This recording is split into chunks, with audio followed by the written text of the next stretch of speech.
పిఠాపురం నియోజకవర్గాన్ని అన్ని విధాలుగా అభివృద్ధి చేసి దేశవ్యాప్తంగా పిఠాపురానికి మంచి గుర్తింపు తీసుకురాగలదనే విశ్వాసంతో ఇండిపెండెంట్గా నామినేషన్ వేసిన తను నామినేషన్ను విత్డ్రా చేసుకుని ఎన్నికల్లో పవన్ కళ్యాణ్కు మద్దతుగా నిలిచానని, పిఠాపురంలో పవన్ కళ్యాణ్ రాష్ట్రంలో ఎన్డీఏ కూటమి అధికారంలోకి రానున్నారని తెలుగుదేశం పార్టీ సీనియర్ నేత పైంట ప్రభాకరరావు పేర్కొన్నారు. పిఠాపురంలోనే తన నివాసంలో ఏర్పాటు చేసిన మీడియా సమావేశంలో ఆయన మాట్లాడారు.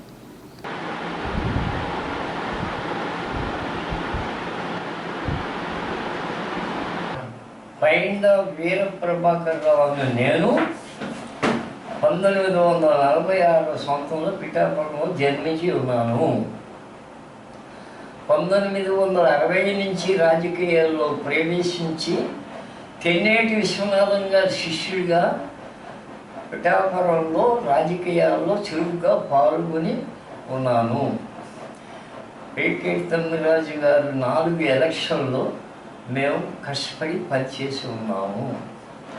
తర్వాత రామారావు గారు పార్టీ పెట్టిన తర్వాత రామారావు గారి పార్టీలో 82వ సంవత్సరం నుంచి కొనసాగుతూ ఇప్పటి వరకు ఆ పార్టీలో ఉన్నాను.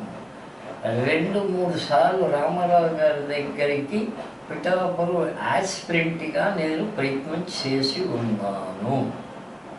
నేను 2024వ సంవత్సరంలో ఇండిపెండెంట్గా నామినేషన్ వేసి ఉన్నాను. నేను వాసవి కన్యకాపరమేశ్వరి సత్రంకు, ఆర్యవ సత్రంకి, రామకృష్ణ కళ్యాణ మండపానికి 5 సంవత్సరాలు పదవి చేసి ఉన్నాను. 60 సంవత్సరాల్లో ఎవరు ఇవ్వనటువంటి రూపాయి 5 సంవత్సరాల్లో 9 లక్షల రూపాయలు డీడీ ఇచ్చి ఉన్నాను. నేను ఇండిపెండెంట్ అభ్యర్థిగా వేసిన తర్వాత నాగబాబు గారు నాకు కబూరు చేసినారు.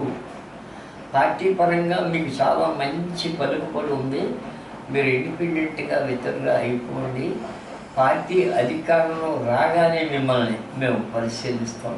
నాకు 66 గ్రామాల్లో నాకు ప్రతి గ్రామంలో 100 మంది నా ఆప్తులు ఉన్నారు. నాగబాబు గారు ఆదేశానుసారంగా పార్టీ నుంచి ఇండిపెండెంట్గా విత్డ్రా అయి ఉన్నాను. తెలుగు పవన్ కళ్యాణ్ పార్టీకి అభ్యర్థిగా మేము అవిరళ కృషి చేసి ఉన్నాము. కనీసం పార్టీకి 30,000 మెజారిటీతో పవన్ కళ్యాణ్ గారు నెగ్గుచున్నారు. రాష్ట్ర గవర్నమెంటు 90 నుంచి 99 ఎమ్మెల్యేల వరకు ఫ్రంట్ ప్రభుత్వం ఏర్పాటు చేయటకు అవకాశం ఉన్నదని విశ్వసిస్తున్నాను.